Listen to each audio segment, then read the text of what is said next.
Young Drac, Dracavelli, ayy. Dracavelli, ayy. Dracavelli, ayy. Like this. Okay, yeah. Jello Beats, holla at me. Name it is instrumental on a tombstone. I killed the beat. I've been doing me since roller skating in that galaxy. Nobody ever wants to work. Think about retiring. Yeah, I know I talk about quitting, but not entirely. I got too much. Welcome to Future Wrestling Podcast, brand new show that we are debuting tonight. I'm Logan Myers alongside my co-host for the show, Michael, the original Slam Pigs podcast host. Welcome, sir. Thank you for having me, sir. It's good to have you back on the show. It's good to be back. This show called Super Show is a brand new show that is all about the power rankings of the WWE.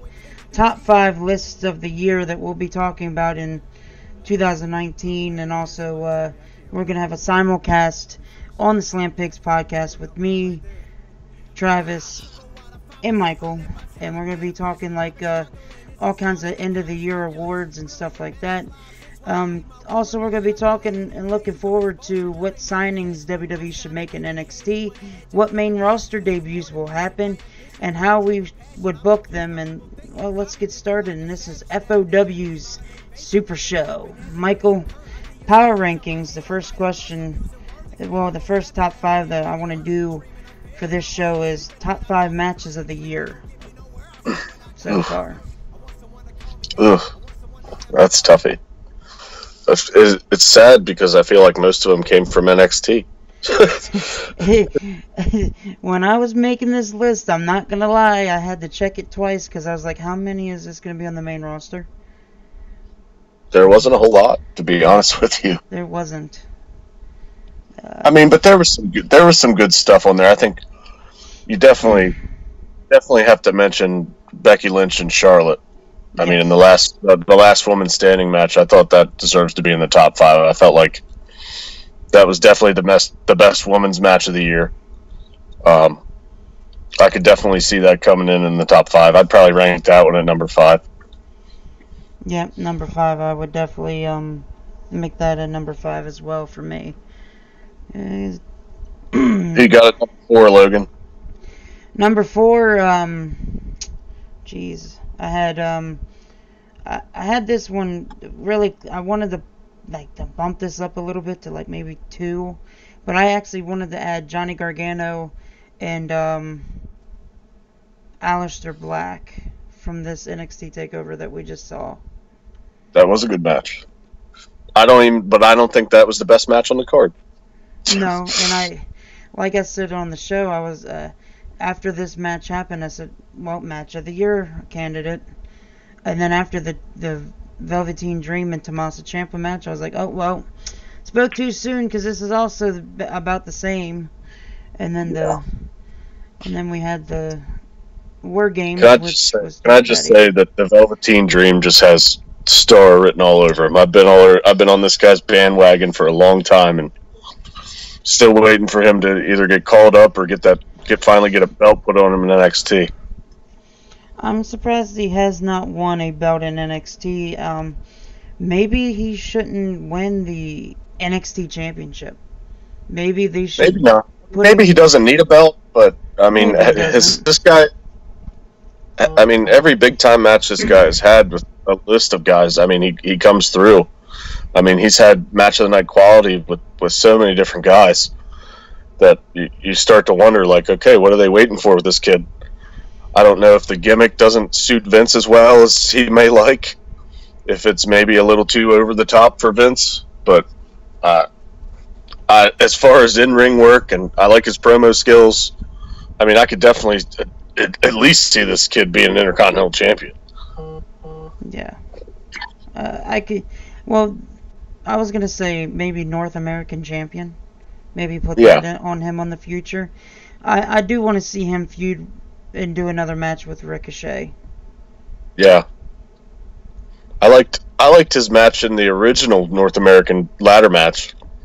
I mean, he had some great bumps in that match. That that would actually come in at number 4 on my list tonight. I'm going to go with the North American title match. I believe what was it, a 6-way ladder match? Yes. I think you had Lars Sullivan, Dream, Killian Dane. Yeah. Killian Dane was in there too. EC3. You had EC3, Adam Cole, and then Ricochet. Yep. I thought that match was fucking fantastic. That was definitely the best ladder match I saw all year. Definitely. And I mean, that one had me on the edge of my seat. That probably would have came in at number 4 just because of all the ridiculous spots and bumps that were taken in that match. And it was just entertaining. I love those style of matches, those kind of Money in the Bank style matches, because it gives everybody an opportunity to kind of showcase what they can do while keeping the fans entertained throughout the whole match. Because when you have one-on-one ladder matches, there's a lot of rest periods throughout those matches, because they'll do a spot, then they rest for a couple minutes. They'll do a big spot, they'll rest for a couple minutes. When you have these multi-man ladder matches, 3 or more, fatal 4-way or so, it keeps the action going throughout the match while still giving you the holy shit quality spots. So that's why I really like that match. Okay. My number 3 was actually the match. It was a Monday Night Raw. It was when it was that match that really started the burn it down for Seth Rollins when he wrestled for literally 60 minutes. Oh, okay. That was actually one of my matches of the year. I actually didn't see it, so well, you'll have to go look and find it so you can watch it. Yeah, I have to go check that out. But that one I didn't catch. I don't get to catch a lot of Raw and SmackDown. I have to almost just go through the highlights and see what happened. If there's anything like I see that is worth watching, I'll try and go and find it. But hasn't been a whole lot of that this year, so had to kind of pick through a lot of that stuff. What was your number 3? Number 3 for me would probably have to be Ciampa and Gargano. Was it a last man standing match? I think it was. When was it the first match or the second? Yeah, match? the first one. The first one they had where they tore the ring apart and they had the big finish there on the plywood, basically. I mean, that match was pretty nasty too. Yeah, that was one of the sickest matches. Actually, that was my number 1. Wow. That was actually my number 1. I can't believe I said that, because there's a couple other good matches that I would put up there. But I guess I'll say my number 2 as well. My number 2 was actually the NXT North American ladder match. That was my number 2. Oh, okay. Well, my number 2 is a little farther back. I'm going to go with Andrade Cien Almas versus Johnny Gargano. That match was pretty entertaining. That match was probably, I think that was the first, I believe, WWE match that got 5 stars from Meltzer. And that doesn't happen often. No, that doesn't happen often. That was actually very close to being my number 5, but it wasn't the Almas versus Gargano. It was Almas versus Aleister Black. Oh, okay. See, I thought that match was kind of a dud because, I mean, it wasn't a dud. It was a good match, but... Oh, no. I was wrong. That's not the... It was Almas versus Drew McIntyre. My bad. Oh, okay. That was a good one, except for Drew getting hurt at the end, but it was a good one. I think a lot more people cared about the Almas versus Gargano match than they did with him versus McIntyre. Not anything against Drew McIntyre. I mean, I think Drew McIntyre is doing great things on the main roster. I just felt like he didn't make as big of an impact as I thought he would have in NXT. Seeing as he kind of got catapulted into that top spot, and he didn't really impress me with the belt a whole lot. I mean, his ring work was good, but there's just something about him. I don't know if it's a microphone or what that just, I don't know, just kind of blah to me. I mean, on the main roster, he's definitely become more entertaining. I think they've done a good job with how they booked him as far as not making him look weak at all. Like, whenever he's in a match and his team loses, he seems to never be the one that catches the pin. So and they've limited him on the microphone to the point where he's not going to, cut these 5-minute long promos, which is a good thing. I think less is more with him on the microphone as well. But the guy definitely looks like $1 million. And for his size, he's probably pound for pound one of the best workers they have, especially big men. I know there's a couple people, including my brother, who are like super high on this guy, which is fine. I mean, the guy's solid for sure. I just don't think he's the guy. But that was a good match. I mean, and I think for shock value, I see why people like that match, because nobody saw Almas winning that match. No, nobody saw it. Not even I saw it happen coming, and that's also a really good thing, because some of the shock factors of people winning, you never expect it, and it just makes the match complete, in my book. Yeah, it was an entertaining match. It just, Almas is never going to, or McIntyre is never going to be able to fully impress in that match because he's going against a guy who's so much smaller. In Almas, who's going to be the one really kind of carrying the fast-paced action, whereas McIntyre has to play the guy trying to catch the rabbit.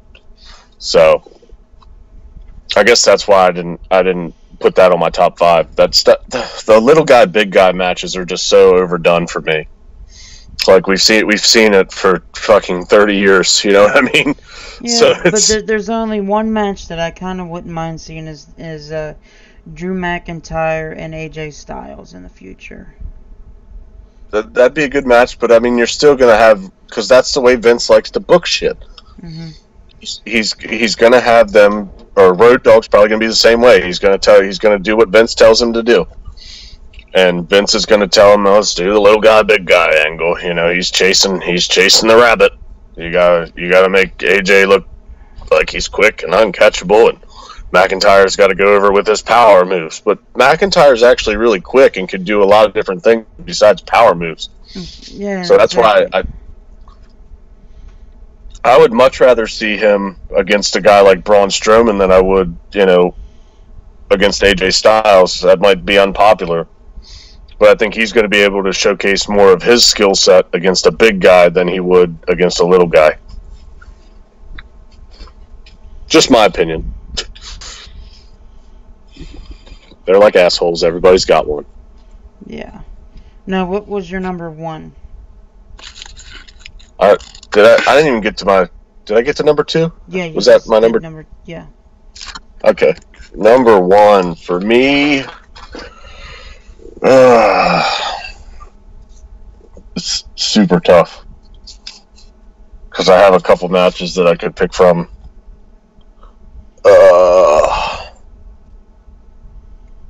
Number 1 for me.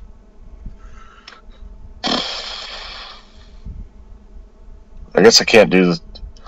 I mean, it's Ciampa versus Gargano 2 was like, an epic match as well. But I guess it would be kind of shitty to do the same guys again. No, not really, because you're just being honest on what was the best match. If I had to, I guess, if I really, really had to pick one. I mean, you can't say Shinsuke Nakamura and AJ Styles, so. No, that all those were kind of shit. I mean, AJ Styles and Samoa Joe wasn't terrible. Yeah. It was better than Nakamura. I'm really not. I'm really having trouble picking one, to be honest with you. It's sad that it's hard to find. Like, it's just hard because there's a couple of different matches that could be number 1, and I don't know that there's like a clear cut, like, oh, that was the match of the year for me. So, I mean, it would have to be a tie. I would have to do a tie between Gargano, Ciampa 2, and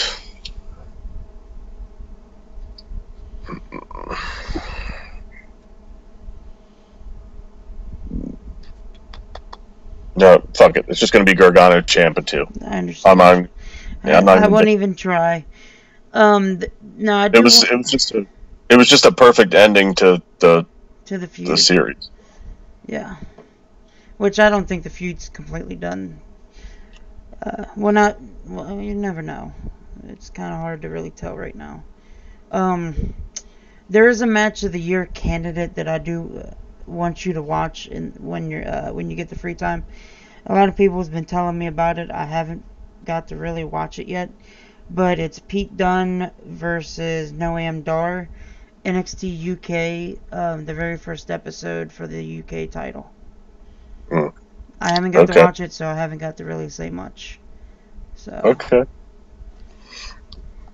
It's definitely sad that the only main roster match that was on my top 5 was a women's match. Yeah. Yeah. I mean, I'm trying to think of something that's even worth mentioning in the top 5 from the main roster this year. Maybe it's just because they're not fresh on my mind, but Roman Reigns and Bobby Lashley, maybe. Ugh, that match was just so clunky for me. Like it was like watching two clones. That is kind of true. Samoan version versus the black version. It was just kind of like it was kind of like what Vince envisioned in his head. What he wanted Lashley to be was what Roman Reigns was. So yeah, you're right on that. Plus, I don't think anybody gave two shits about that match. To be honest, I have to have some kind of like interest in the match, I guess, to really give it a fair shot. Can I just say I will say that that there were some cruiserweight matches this year that should definitely be mentioned. I thought the Crown Jewel match with Cedric Alexander and Buddy Murphy. Buddy Murphy. I thought that match was fucking outstanding. That would definitely have made my top 10. There was also another one, and it was there was actually two more that I do want to mention. Buddy Murphy and Mustafa Ali. It was on that was a good 205 last Live. night. I thought you were talking about the one last night. The last night was physical. I liked that match. That one last night was actually really good, but they actually had a better one, and it was like no disqualification or something like that, no holds barred. So they got to use a lot more stuff on the outside and stuff. But last night, geez, Buddy Murphy is showing that he can be a stud. Yeah, he's a stud. Yeah. Mustafa Ali is also another guy that I really do like. There's another one, Cedric Alexander and Roderick Strong, during the tournament to become the Cruiserweight champion after Enzo left. I remember that one. That was a good one. But, I mean, the Cruiserweight match last night with Murphy and Ali was a really good match. I thought that might have been the best match on the card. So, because it wasn't just like your normal style Cruiserweight match. It was really physical. There was a lot of fucking nasty looking stuff in that match. Yeah. Like when Ali did the inverted Frankensteiner, I thought Buddy Murphy was dead. he landed right on his fucking head. I was like, "Ooh!" Even my fiance was like, "Holy shit, is he okay?" Mm-hmm. I was like, and then he kicked out. I was like, "Yep, he's good." Well, and actually, we actually talked about this. This was the only match that I gave an A+ to. I thought it was probably the best match on the card. To be honest with you, that's exactly what I said, and I was like, that's kind of crazy too. I love that the crowd gave it, its just due, because the crowd, initially the crowd's always going to be cruiserweights, you know what I mean? But as the match went on, the crowd really started getting into it with the chanting and "this is awesome" chant, and you know what I mean? It was well deserved, I thought, for that match. Those two guys went out and really, I felt like, stole the show. Yep, they did. I'm glad to see that from the cruiserweights now, because that's how it's supposed to be with those guys. They're supposed to be entertaining and watchable. You shouldn't have a guy like fucking Enzo Amore holding the belt because he's not a good worker. He doesn't belong in the cruiserweight division. He doesn't belong in a wrestling ring. No, he don't even deserve to be on an airplane or fucking in the audience. I mean, the guy should have been a manager. That's how I would have booked him. I would have never put him in a ring unless he's going to get fucking destroyed by an actual wrestler. I think Big Cass, okay, if Enzo would have been his manager, it would have been 10 times better. Oh, yeah. That would have definitely got Big Cass over. Yeah, the only thing you've seen pictures of him lately. He's getting a little chubby. I was about to say, the only thing that's getting over with him now is his well, which I can't say much. Midsection hanging over them trunks. Mm-hmm. I mean, I can't say much either, but I'm not a professional wrestler. Mm-hmm. So, I mean, evidently they're feeding him well on the indies. Yep. He's getting good McDonald's and stuff. Probably part of his contract. I want a 4-course meal. All right, the next top 5 is top 5 WWE wrestlers of the month of October. I want to see what your opinion is. Is this main roster? It don't matter. Wrestlers of October. Well, I think number 5. I mean, number 5 for me would probably be AJ Styles. That's kind of crazy because that's my 5th is AJ Styles. He's got to be on anybody's top 5 list of wrestlers for a month at least. I mean, he's continued to carry the SmackDown brand. You can put him against anybody. He's going to have a great match. He's entertaining on a microphone. I mean, he's no offense to Lex Luger, he's the total package. I mean, yeah, he's overall he can do it all. I mean, if I had to put a check mark next to, if I had to pick one guy in the company that I would trust to, carry everything, it would be that guy because, I mean, he doesn't get injured. He puts on great matches no matter whether it's SmackDown or pay-per-view or Crown Jewel or whatever it is. I mean, he's had a couple clunkers this year, but I thought overall for the month he was pretty good. And I did like the feud he had with Samoa Joe. I thought it was entertaining what they did with the family and stuff. So he's got to be on there for me. All right, I do want to say something though about AJ Styles. There was always I always said this about Christian. Christian could work with anybody. Do you agree with me? Christian could literally wrestle anybody, and the match would be fantastic. He could work. I wouldn't put him on the same level as Styles, though. I mean, yeah. Christian was good. I thought he was where he should have been when he was Intercontinental Champion. I thought that was probably right for him. Yeah. Well, I'm not really saying, like, putting him in the same level. What I'm trying to say is, like, AJ Styles could put on a great match with anybody as well. Hell, he even made Jinder Mahal look good. Those were some good matches for Jinder. A lot better than those Jinder or Randy Orton matches. Jesus Christ. Exactly. My number 4 is actually Aleister Black. Aleister Black, the returning Aleister Black. Yes. Did he even wrestle in October? No, but I just think if he would have been able to wrestle and keep the NXT Championship without being injured, he would have been that guy in October. All right. Well, he's not making my list because I didn't see him work any. I mean, I'm not saying that he doesn't deserve to be on a list, but maybe not for October. Number 4 for me for the month of October. I'm going to go with Seth Rollins.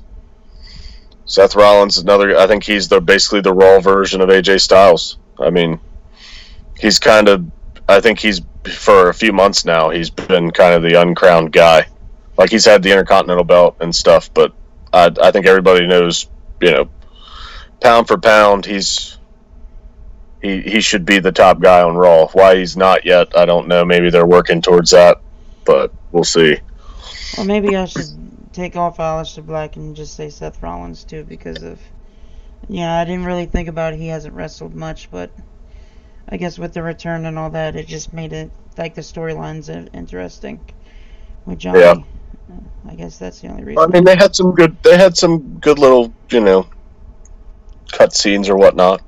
So I'm not saying that he shouldn't be on a list. I know what you're trying to say. Like, he hasn't wrestled much, so you can't really put him on a list. Yeah. Because of the injury. But my number 3 is a guy who just made his return a couple months ago too, Daniel Bryan. Daniel Bryan having some good matches, as he should. They're letting him off the leash. Yeah, so. and now that he's turned heel and what he did with Brock Lesnar last night, and he kept fucking smiling and giving that smirk, especially after the match, it just, he's going to be even higher on my list probably for the month of November.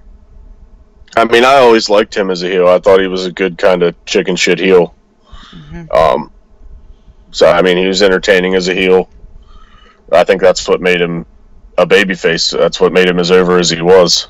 But number 3 for me, I'm going to go down to NXT. I'm going to go with the Velveteen Dream. Velveteen Dream, obviously, last night had the match 2 nights ago had the match of the night with Mr. Ciampa. Like I've said earlier, I guess I don't have to reiterate it a whole lot. I'm a big fan of this guy. Each and every time I see him on television, he's $1 million.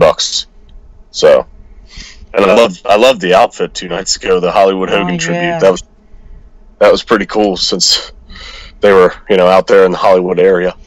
What I like the most, I said this the other night. Especially since they're not supposed to be mentioning Hollywood Hogan, which I thought was even more fucking brilliant. Yeah.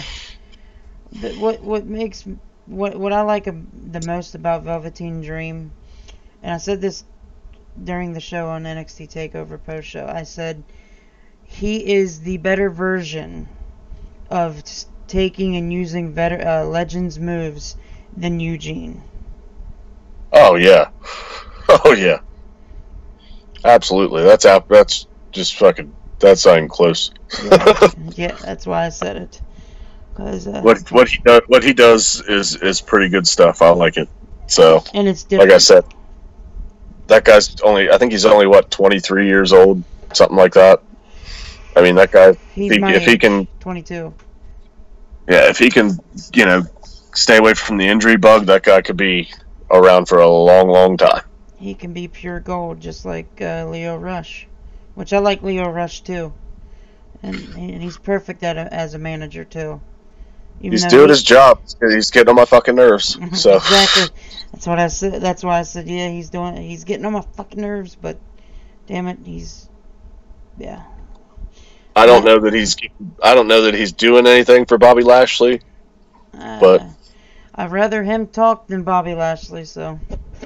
Oh my God, yes. I would have thought Lashley would have been better with a guy like Heyman, but I guess you can't do that with Brock around. Now, if they were to put Heyman with Bobby Lashley, then you could really pull a storyline with that, couldn't you? Because you can almost do exactly what they did with CM Punk and Lesnar. Yeah, you just call him Black Lesnar. Oh, so it just. I mean, that's what Travis and I called him for a long time anyway, back in his first run. Because he pretty much came around when Lesnar was leaving, or had already left around that time, and Travis and I looked at each other and were like, Black Lesnar. Like, that's exactly what he is. So. Yeah. Well, he doesn't speak a whole lot, and when he does, it's not very good. Yeah. It's not very good. He has kind of the same moveset, the same style in the ring. I mean, obviously now with the MMA backgrounds and the wrestling backgrounds and stuff, it makes it even easier to compare the two. But yeah. Now, did you see the Elias coming out on Raw last week and saying calling the child services on for Leo Rush? Yeah. That's a good segue into my number 2, because that's my number 2 would be Elias for the month of October. Wow, that's... He made my list. The guy... This is one of the most underappreciated guys they have. I mean, a lot of people just look at him and say, mid-card guy. I mean, which he might be. You know what I mean? But the guy has good matches with almost everybody he works with. And he's obviously entertaining. And he's obviously over with the crowd. So, I mean, the guy's a workhorse, too. I mean, you see him every week. So, I think he deserves to be up there. He's another guy who's kind of a stockier, bigger guy that can do a lot of good things in the ring. I don't think anybody expected him to be doing as well as he's done on the main roster. I think when they brought him up to the main roster, everybody kind of thought he'd just be kind of, enhancement. I don't want to say enhancement talent, but lower mid card. Yeah, and he's really pulled the trigger and ran with everything that he's been given. He's another guy I'd like to see get a belt put on, maybe the Intercontinental title or something like that. Yeah, or maybe move him to SmackDown, put the U.S. belt on him. No, that was actually a segment after the top 5 of October was who's the most underrated, and Elias was actually my answer. So was that yours as well? No, he's not. There's one other guy that I could put in front of him. That I'll bring up, I guess, when that comes. Okay. Well, my number 2 was Velveteen Dream. All right. Number 1. Number 1 for me for the month of October.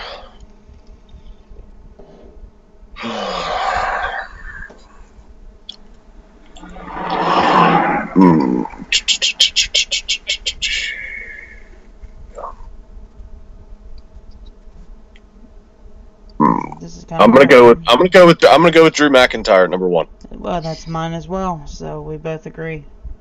I don't think anybody got pushed harder or had a bigger impact in the month of October than Drew McIntyre. He was everywhere you saw him. I mean, obviously, the feud he was working there with Braun that I think they're finally trying to go back to it a little bit. They're trying to bring it back into your memory at least, because they just, when Roman came out with the leukemia thing, it's like they made that whole feud disappear. So, because I guess Braun had to wrestle Brock and they wanted to push McIntyre to something else, I guess they wanted to kind of scrap that feud because of what happened with Roman, but now it seems like they're kind of going back to that, which is an entertaining feud for me. Like I said, I would love to see that match. I think it would turn out to be great because Braun Strowman, for a big guy, he can do a lot of things in there. Mm-hmm. I mean, the match, a couple of those matches he had with the Big Show, I mean, I thought were really entertaining. You saw the fucking guy do a kip up. I mean, you saw him, especially the cage match. Yeah, you saw him doing some really athletic shit for a huge dude, and McIntyre have 2 big athletic guys. It's not just 2 big fucking, it's not Big Show versus Mark Henry. You know what I mean? Exactly. No, Braun reminded me so much of the Big Show of 1999. Yeah. Back in when he first came to WWE. Yep. He was so athletic. Or even before that in WCW. I mean, the guy was doing drop kicks off the top rope. He's doing missile drop kicks. So, I don't know who was dumb enough to give him that idea or who was even dumber to take the fucking bump. Exactly. But I definitely don't want a fucking 7-foot, 400-pound guy doing a top kick off the top rope. No. I can't imagine how that felt. And we've seen Braun do the same kind of shit. I don't know that I've seen him do a missile drop kick, but I've seen him come off the top rope a couple times. I think he did do a missile drop kick before. Like, they are kind of similar as far as that aspect. But I mean, Braun versus Drew McIntyre, I think that could be a really, really, really good feud as far as showcasing these big guys being able to do lots of different things in the ring. Yeah, I think the Undertaker. The Undertaker was a perfect example. He was kind of the first of that breed of, a big guy that could do all these crazy athletic things in the ring. And he always said he'd like to work against other guys that could do that stuff because or at least guys similar to him in that aspect where he could kind of showcase. Like, he liked working with Bret Hart because Bret Hart could show a different side of his character as far as more of like a technical, battling side. But the Undertaker was always good against people that could let him be athletic. Like, that's why they liked putting him against those bigger monsters, because they could show that the Undertaker was very versatile, not just a big guy. So but getting off track there. Number 1 for me, Drew McIntyre for the month. Agreed. Yep. Next one is who's the most underrated, and I said Elias. Most underrated person in WWE by far for me is Finn Balor. That is another name that you could put on that list big time. I mean, Jesus Christ, can this guy get put into something meaningful? Yeah, and another, the guy... Almas is another guy that I feel like he has all the potential in the world on SmackDown, and he just needs to be given that opportunity. Now, there's another guy, and I know you're going to agree with me on this one, The Miz. Yes, he's very underrated. I saw him, like, I would have much rather seen him win that match against Bryan and watched him fight AJ Styles than Bryan versus Styles. I thought they kind of rushed that a little bit. I would have rather saw Bryan and Styles at Mania or something, you know what I mean? Yeah, I agree with that but as well. I think The Miz needs to be put in that main event picture on SmackDown, because he's entertaining as a heel. He's good in the ring. He has a good match with everybody. I mean, but definitely for me, it's got to be Finn Balor. Finn Balor has not done anything meaningful for a fucking year, pretty much. Mm-hmm. Yeah. And they're just wasting him. You know what I mean? They're just putting him on in these matches in the middle of shows and that have no meaning, that have no, nothing to be excited about for the match. There's no stipulations that make you, want to watch it. Mm-hmm. I mean, I think the last meaningful feud he was in was with Bray Wyatt, and that was, yeah, it wasn't that one never got to come about because of the whole fucking sickness thing that was going around or whatever, where he ended up wrestling AJ Styles at the pay-per-view because Bray Wyatt was sick. With Roman Reigns not wrestling and all that, and I hope he gets better. Really do. Yeah, I would hope he gets pushed up there, but it's not looking like they don't seem to have him in the picture. Yeah, he's still stuck in the middle, in the mid card there, meaningless matches. He's going to wrestle. Who gives a shit every week? I mean, he's going to wrestle Baron Corbin or somebody like that every week. Like, I don't care about that match. You know what I mean? No, and for me, Finn Balor is. Oh, remember when he came back from his injury and he said he wanted Brock, Yeah. And we all thought that, well, maybe this actually will happen, and it never did. This is the perfect time for the rumor there for a while was the Royal Rumble last year. He was supposed to be the guy to take on Lesnar. And last second, they changed that to fucking that stupid triple threat match against Strowman and Kane. So instead, because Vince didn't trust Finn Balor to draw against Brock Lesnar or something. Oh, come on. And that's bullshit, too. I think that Vince is... When he got hurt after he won the Universal Belt, that totally soured Vince on him, and I don't think Vince has ever really fully recovered from that or come back to his senses at all, and that he just kind of thinks of him as that guy who I gave a chance to who got hurt. And you shouldn't look at it like that. He shouldn't. I mean, but this guy, he can do everything in the ring, and I know he's not a big guy, but these days you don't have to be a big guy. No, you don't. I guess they don't think Brock Lesnar versus him would draw because of the styles and the size difference, I guess. But I mean, we've seen him with guys like Braun Strowman, and he's put on great matches with guys like Strowman. I guess they don't think that he should be wrestling Lesnar for one reason or another. I don't know. Yeah, I don't get it either. I really don't.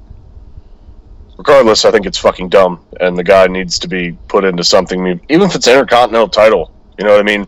Yeah, give him at least something to do. I mean, they did that at Mania. You know what I mean? They gave him a triple threat match there at Mania, and then they had a little thing with him and Rollins, but I felt like they kind of wasted that too. Like, I could have seen that as a Mania match one-on-one. You know what I mean? Yeah, and the match with Seth Rollins and The Miz was not bad either. Actually, that could also be on a list of maybe a match of the year too, because especially the one on Raw that they had, the same triple threat last year. Yeah. It was really good too. And I feel like he kind of got forgotten about again. Like, we don't have anything for you, so you're gonna wrestle Corbin again tonight, or you're gonna wrestle Bobby Lashley tonight, or you know what I mean? Like, yeah, and I'm really not looking forward to Braun Strowman and Baron Corbin in a TLC match. no, and neither was the crowd when they announced it. Nobody gave a shit. No, So it's just terrible. nobody gives a shit about Baron Corbin. I'm sorry. I don't care if he finally shaved his head and he wears a shirt, so I don't have to see his belly button. I don't care. He's bland. He's not entertaining. He's like a robot in the ring to me. He looks totally choreographed. Nothing that he does to me looks entertaining. He's tall. You know what I mean? He's tall and he's big.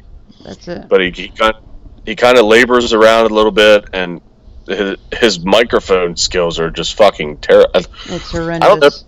I don't know if it's his voice or what he's actually saying, but his voice to me is just blah. You know what I mean? And when he talks like he has no teeth. Yeah, that, and he talks like he maybe has like some learning disabilities sometimes. It's, Yeah. I mean, I'm not trying to make fun if he does have some, but it sounds like he talks real slow, which I think it's like he went to fake teeth. it's like he went to the Triple H school of promos. Well, kid, you just talk really slow and enunciate everything you say, and the crowd will think you're $1 million. Yeah. Well, Triple H, I hate to tell you this, but your promo skills have always been way overrated for me. And Corbin is basically a chip off the old block, except he doesn't work quite as good as Triple H. Yeah, that's true. No, like I said, I think he has fake teeth because I have a friend that has fake teeth that you could pull out and all that. And when he talks, he has to talk in a different way so that his teeth don't fall out. And that's what it reminds me of when Baron talks. Mick Foley has fake teeth. Yeah, so he talks okay. Yeah, I mean, it's not like, Mick Foley's never going to be like a 5-star promo for me, but he did good enough. Yeah, he did. I liked him a lot better as Mankind and the Cactus Jack style guys than as Mick Foley, but I can agree with you on that. Now I do want to move on to the next couple things for Raw and SmackDown is what would you do moving forward for Monday Night Raw, and what 3 feuds should take place heading into WrestleMania for both Raw and SmackDown? Alright, well, I guess we'll go with Raw first. Yep. So what were the questions again? What would I do moving forward with what? What 3 feuds should take place heading into WrestleMania? Okay. Well, obviously, I would like to see Ambrose and Rollins go to Mania. Yeah. I think they're rushing this a little bit. I think they did that again because of Roman Reigns. Which, eventually it's working out too so far. Yeah. I don't know if it's gonna last till Mania. It might just last till the Royal Rumble or shortly after. I don't know. But I would like to see them at Mania, even for the big belt if it came down to it. For the Universal title. I think people would watch. Because I think the original plan was from what I read, it was supposed to be all 3 Shield members against each other for the belt at WrestleMania. That would have been decent. But with Reigns and leukemia and stuff, they had to kind of audible there. So I'm thinking at least one of those 2 guys is going to be at the main event of WrestleMania. So who knows? But I would definitely like to see them going against each other till Mania, whether it be for the Intercontinental belt or, for just a grudge match or for the Universal belt. I want to see that one. I want to see Braun Strowman and Drew McIntyre at WrestleMania. Maybe for the Universal title. Can we get the belt off Brock? You know what I mean? Mm-hmm. I don't even care I don't even care who wins that match at WrestleMania. You know what I mean? It'd just be an entertaining match. I don't see it. It's hard for me to see that being the main event of WrestleMania, but who knows? I think the rumor is Brock's going to be working through WrestleMania, so he's probably going to have the belt. But I would love to see Strowman and McIntyre at WrestleMania. That would be my second one. Last but not least.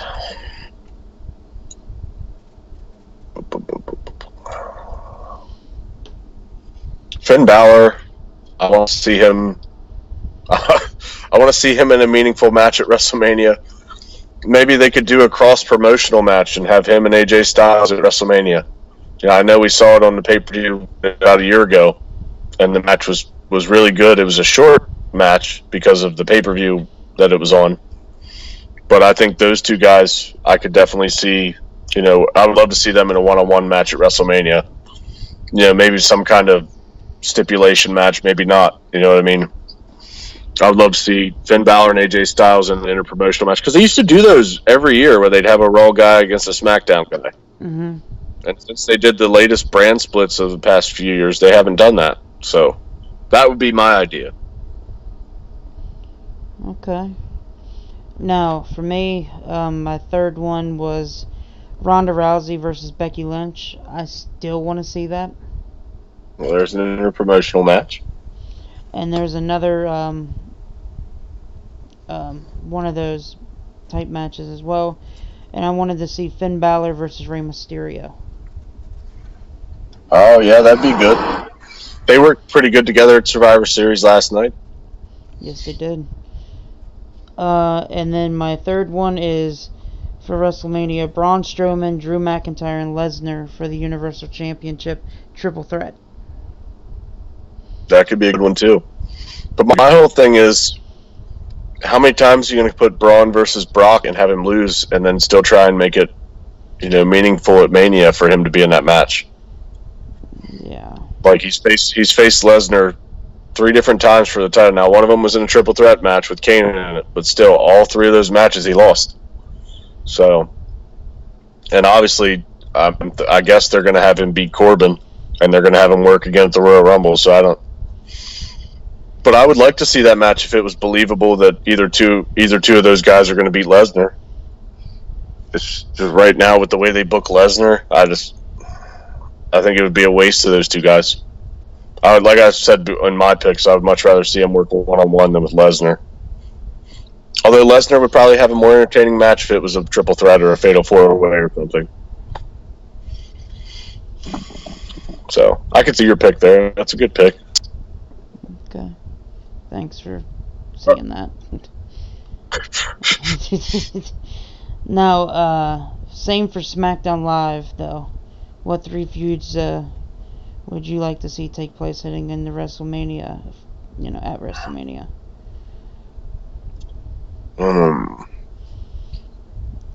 Why do you think? I'll give you my third. All right. Cesaro and Sheamus defends the SmackDown Live Tag Team Champions against Sanity. Give Sanity something, please. Okay.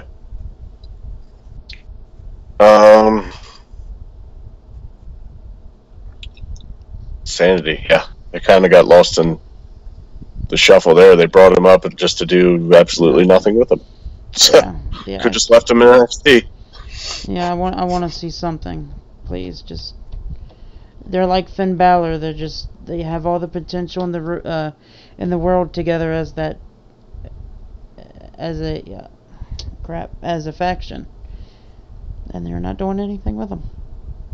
I think there's just one too many of them. I think if they were just a tag team, they would be better.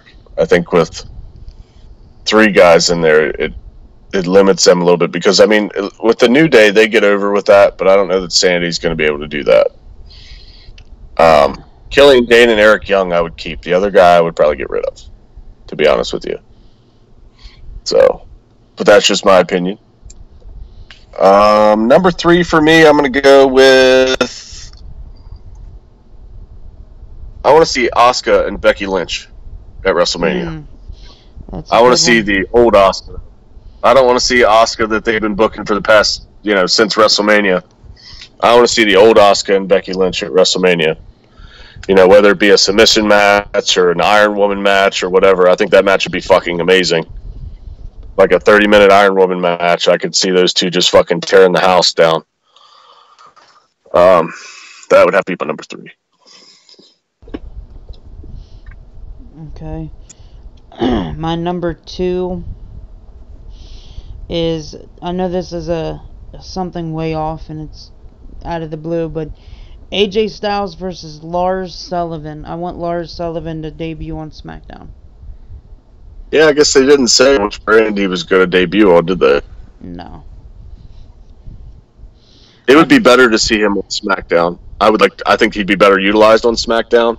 But then you have those guys like Almas who are just going to get pushed farther down the ladder because of that. Yeah. I do want to shout out to OJ in the chat. OJ says Asuka is done. Well, you're done, OJ. Okay, pal. You take your juice and you get the fuck out of here. He says, I think Ember Moon is winning Women's Rumble. Yeah. She's always been kind of for me. I think it's her microphone skills that kind of, turn me off a little bit. She's not believable for me on a microphone. I don't know. I mean, her in-ring work, she just reminds me of Naomi. You know what I mean? Yeah, Naomi is an underrated performer as well, and I was very pissed off that she lost that quickly last night. I mean, on Survivor Series. How about Samoa Joe? Yeah, Fuck. That too. I know. Who the fuck did he piss off? Well, he's injured too. Yeah. Which has been his thing. Recently, yeah.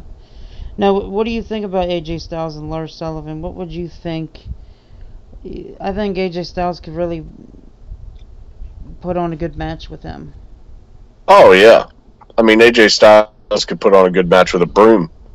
But I think it would do a lot more for Lars Sullivan than it would do for AJ Styles, obviously. Yeah, which would be a good thing as well. I just think I don't know that they're going to have enough time to really, unless they really like push Sullivan to the moon. That would be the only way I could see that happening at Mania. Well, I don't want to see Lars go to Raw because you got Braun Strowman and all that right now, and Brock Lesnar. I think hold off on that. They need a big monster on SmackDown. They need that guy that can dominate SmackDown. I think Lars Sullivan's that guy. And OJ says Naomi plus Ember equals chocolate moonlight glow. Oh my god. Oh man. So all right, moving on. What's your number 2? Jesus Christ. I'm still trying to get over that comment. Me too. That's impressive and sickening at the same No. time. You're a sick man, OJ. They should have left you in prison, you bastard. Number 2 for SmackDown for me. I want to see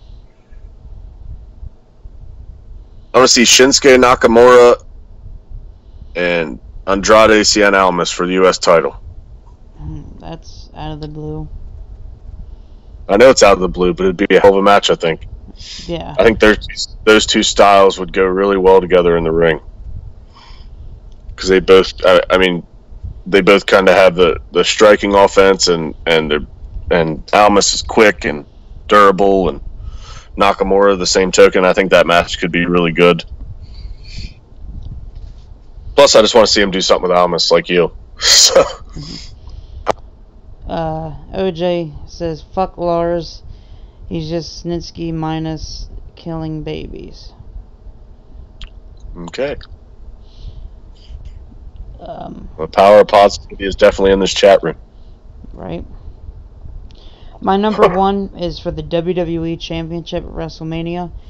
I want to see Daniel Bryan defended against Rey Mysterio if Rey Mysterio doesn't face a Finn Balor. Okay. I think it would be a decent match and probably a dream match too. Okay. Number one for me would have to do with the WWE Championship. But I would probably do like a fatal 4-way match.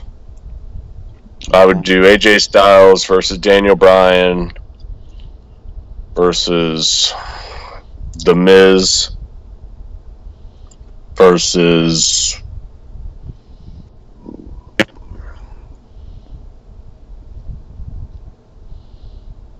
say Randy Orton. Give Randy Orton something to do. You could make it even like an elimination style match for the title. You could have, you know, from what I was reading, they were trying to do so. I read something about them trying to turn the Miz like babyface all of a sudden or something because of the Crown Jewel pay-per-view. Yeah. But I haven't really seen that yet. But you could incorporate the Miz and Daniel Bryan's ongoing, you know, still always feud. And obviously Daniel Bryan's feud from taking the belt from AJ Styles, turning heel. And Randy Orton just kind of fills in there as a body. I mean, I guess it didn't have to be a fatal 4-way. It'd probably make more sense as a triple threat. But then you'd have, and also AJ Styles and The Miz, we haven't seen them, you know, work a ton. But, you know, those two characters could kind of intertwine really well, too. I think that'd be entertaining. Make it a triple threat match. I retract that. Huh. I like it. OJ also says AJ versus D. Bryan in an I Quit, Loser Leaves SmackDown match. That could be good.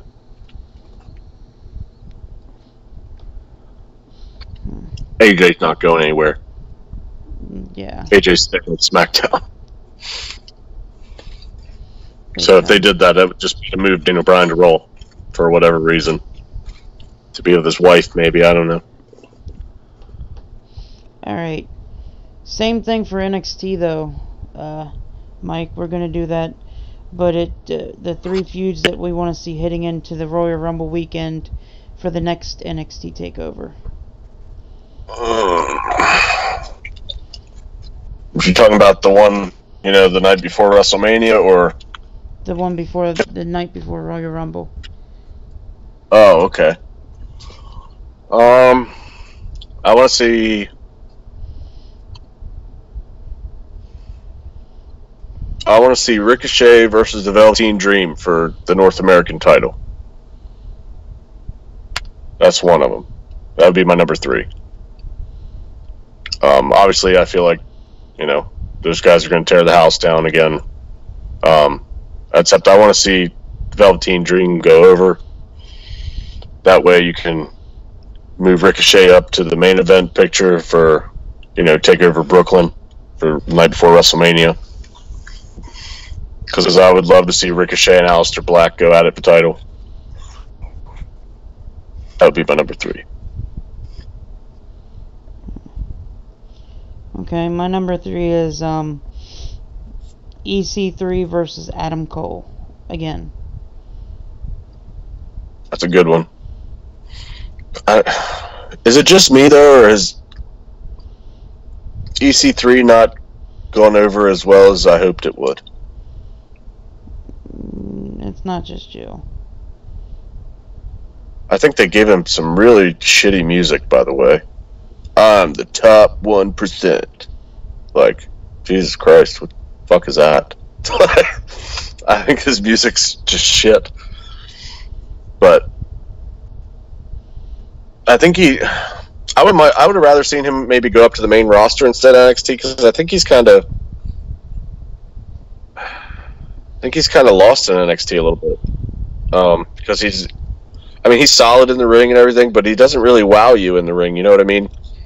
And you put him with some of these guys, like when they had him against the Velveteen Dream, I mean, he totally got overshadowed against the Velveteen Dream, I thought. I thought Velveteen looked much better in that match. Him and Adam Cole wasn't bad, but a lot of that has to go to Adam Cole, too. EC3 just seems better fitted for a Vince McMahon style company rather than Triple H, as far as what I'm seeing on NXT. But I would love to see him step up his game a little bit, I guess, in NXT. And if you're going to put him with somebody, Adam Cole would be a good one to pick. Yeah. That's the reason why I did it too. I actually had two different ways for the 3 and 2. I said EC3 and Roderick Strong, and Ricochet versus Adam Cole, or the other way around, Ricochet versus Roderick Strong, or EC3 versus Adam Cole. Either way, those 4 men involved in the 3 and 2 for the feuds. Number 2 for me, we're going to the women's division. I want to see. I don't think it's hard for me to pick between the two because I know which match I would rather probably see, but I know which match that's probably more likely. So I'm going to go with the one that's more likely. I'm going to go with Shayna Baszler defending against your Mae Young Classic winner, Miss Shirai, for the title. That's a good. It's actually a good one. I think Shirai, obviously one of the best in the world. Probably should be on the main roster. Compared to Kairi Sane, I think Shirai is better. I think she does more entertaining things in the ring, and she's not a fucking pirate. So, but I think that match could be really good with Baszler's style and Shirai's more high flying style. I think those two could have a really good match, kind of similar to what she had with Kairi Sane, except I think it could be better because Shirai can do some things that Kairi Sane can't do from the top rope. So that's my number 2. Okay. My number 1 is something that they normally haven't really done in NXT for the NXT Championship. A fatal 4-way elimination match.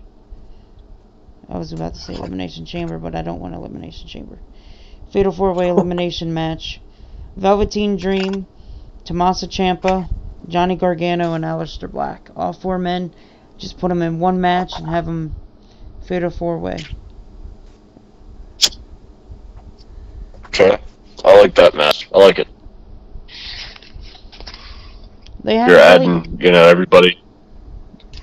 You're adding everybody in there that's in the main event picture there, throughout the year. So that would make sense too. And they haven't really done fatal 4-ways much for like the NXT Championship. They've done it for the women's, but they haven't done it really for the NXT. It seems like it's always one-on-one. So you're going backwards for me. I wanted to see that kind of multi-man match with SmackDown. You want to see it for NXT, so we both want to see one for a big belt. Yeah, we do. My number 1 is kind of piggybacking on what I said earlier. I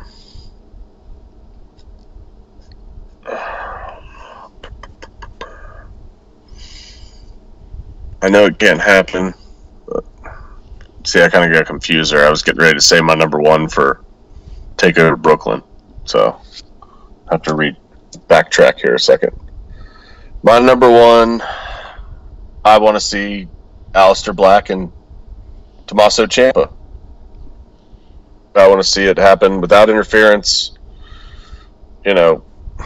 Maybe, do it as a 2 out of 3 falls, or however, what kind of stipulation you want to put on it, because they probably will put a stipulation on it. I just want to see them maybe in a steel cage or something where nobody can interfere, where they can have some crazy spots, and I want to see Ciampa and Black go at it on a pay-per-view, not on an NXT.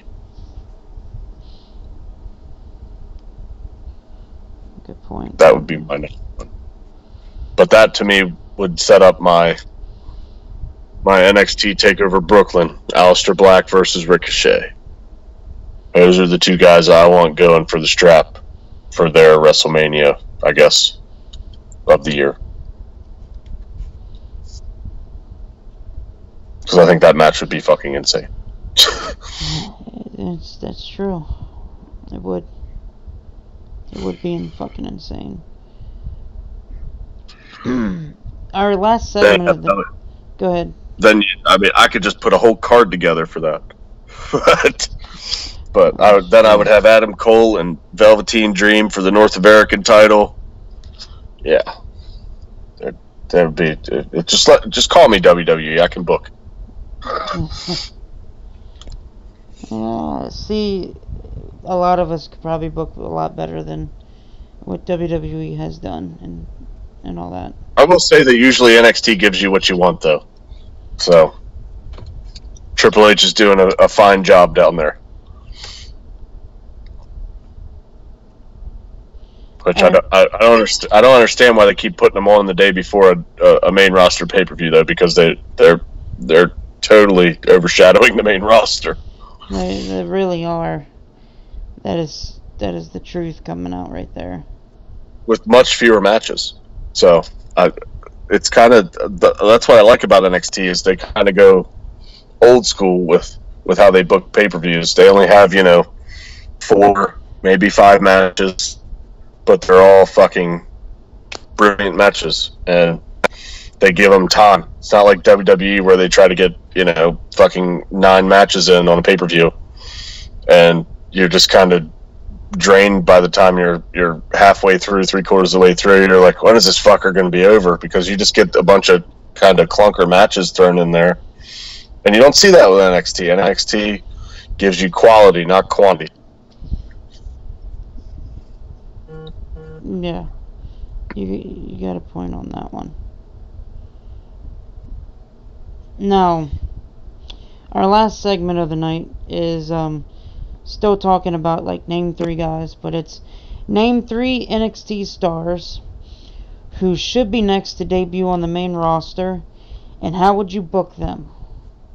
And then there's another part to this question, but we'll answer this one first. So, any 3 guys? Yes. Or tag team or women. Do tag teams count as 1 or 2? It counts as 1. Okay. So what I'm going to do,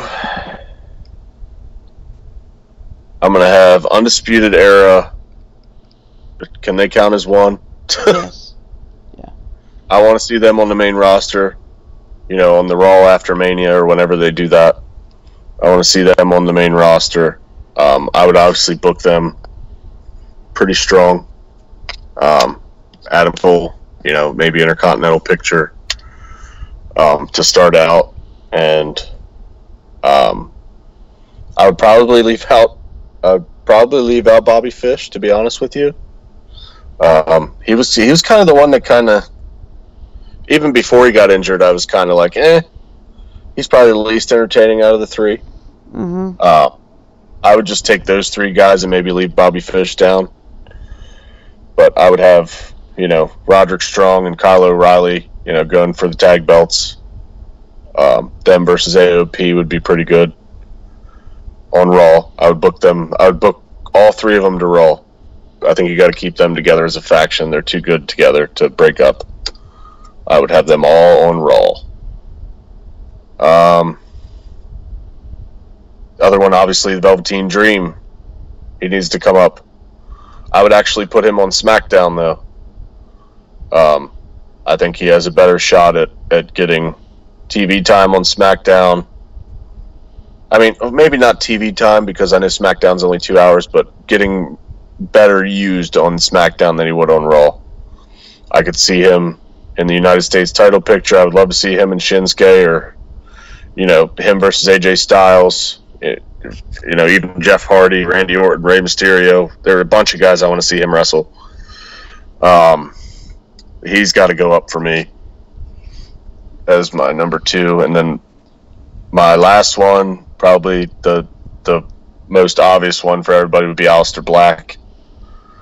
He's the other one I'd like to see go up to the main roster, and it's hard for me to pick which brand for him though.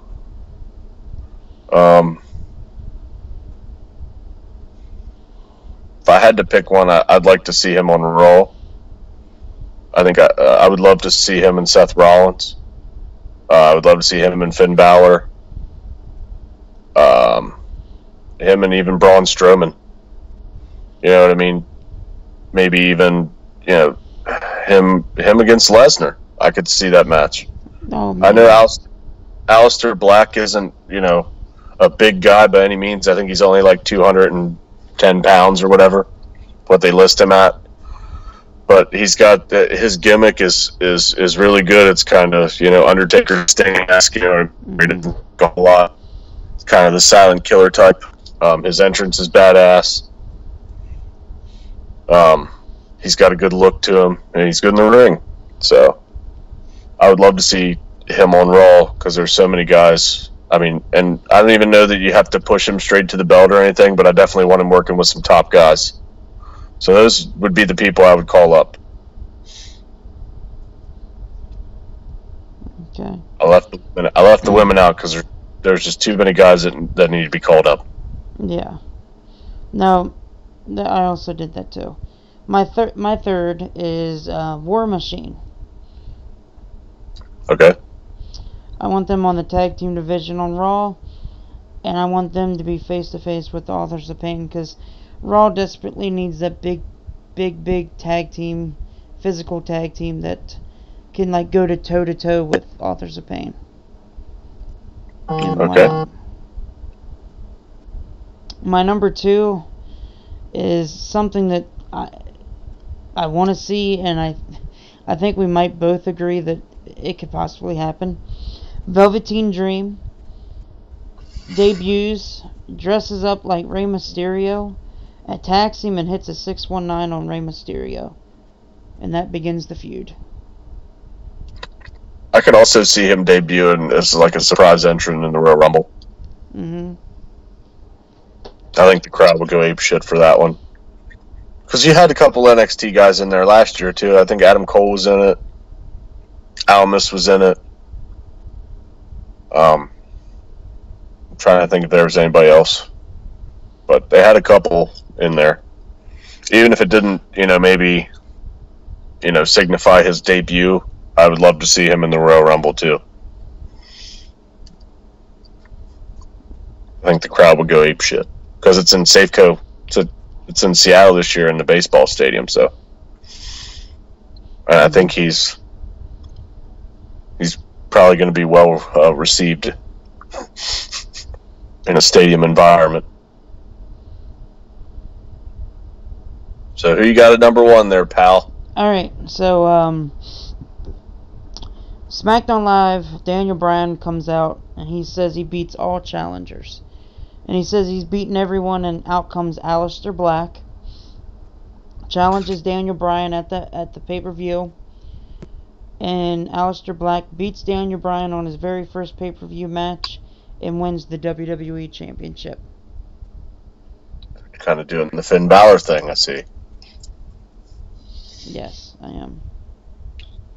Gotta have him come right out there and take the strap. Yep. I like it. Does not get that injured. Would be a good match. Yeah, that would be a hell of a match. Him and Daniel Bryan would be a good one because they kind of have similar styles. They really do, actually. Oh my gosh!